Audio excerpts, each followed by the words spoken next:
પડી શકે છે મોટો ફટકો। આ પ્રકારની શક્યતાઓ હાલમાં ચર્ચામાં છે। ભાજપ એક પણ સાંસદને રિપીટ કરવાના મૂડમાં નથી, આ પ્રકારની જાણકારી સૂત્રો આપી રહ્યા છે। ચારેય બેઠકો પર નવા ઉમેદવારોની જ થશે જાહેરાત। ઉત્તર ગુજરાતમાં નવા ચહેરા ઉતારવાની પૂરેપૂરી શક્યતાઓ હાલમાં વ્યક્ત થઈ રહી છે। વધુ વાત કરવા જોડાશે હરીન। હરીન, શા માટે ખાસો સમીકરણ કયા કયા બેસી રહ્યા છે કે ચારે ચારને રિપીટ નથી કરવામાં આવી રહ્યા?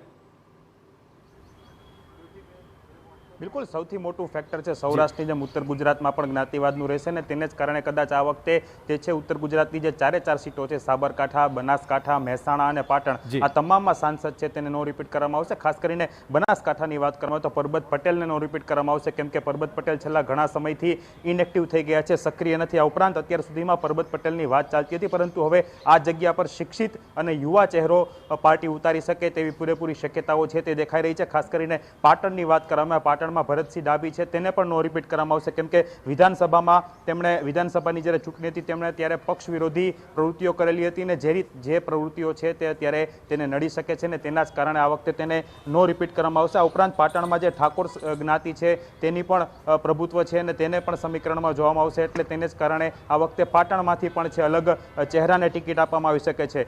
મહેસાણાની વાત કરીએ, સૌથી જે વધુ મહેસાણાના ઉપર દાવેદારી છે, કેમ કે જે રીતે શારદાબેન પટેલ હતા પહેલા મહિલા સાંસદ છે કે જેમણે સામેથી આ વખતે ટિકિટ માટે ઈચ્છા વ્યક્ત નથી કરી, તેમણે સામેથી પાર્ટીને ના પાડી છે કે આ વખતે તેમણે ચૂંટણી નથી લડવી, એટલે ત્યાં પણ જે છે કડવા પાટીદારની બેઠક માનવામાં આવે છે, એટલે ત્યાં કોઈ પુરુષ કડવા પાટીદારને આ વખતે ટિકિટ મળી શકે છે। આ ઉપરાંત જો સાબરકાંઠાની વાત કરીએ તો દીપસિંહ રાઠોડ છે તેને પણ નો રિપીટ કરવામાં આવશે, કેમ કે જે રીતે આ બેઠક અડધી આદિવાસી અને અડધી ઠાકોર સમાજની ગણવામાં આવે છે ને તેને જ કારણે આ જ્ઞાતિવાદી સમીકરણને કારણે આ વખતે દીપસિંહ રાઠોડને પણ રિપીટ કરવામાં આવે, કેમ કે જે રીતે ભાજપ 400+ વાત કરે છે, ભાજપ ક્યાંક નવા નિયમો લેવાની વાત કરે છે, તેને જ લઈને આ વખતે જે રીતના સાબરકાંઠા છે ત્યાં પણ ચાલુ સંસદનું પત્તું કપાશે અને નવા ચહેરાને સ્થાન આપવામાં આવશે। બિલકુલ, હવે વાત કરી લઈએ પ્રોપર દક્ષિણ ગુજરાતની। દક્ષિણ ગુજરાતમાં કયા પ્રકારનું સમીકરણ છે?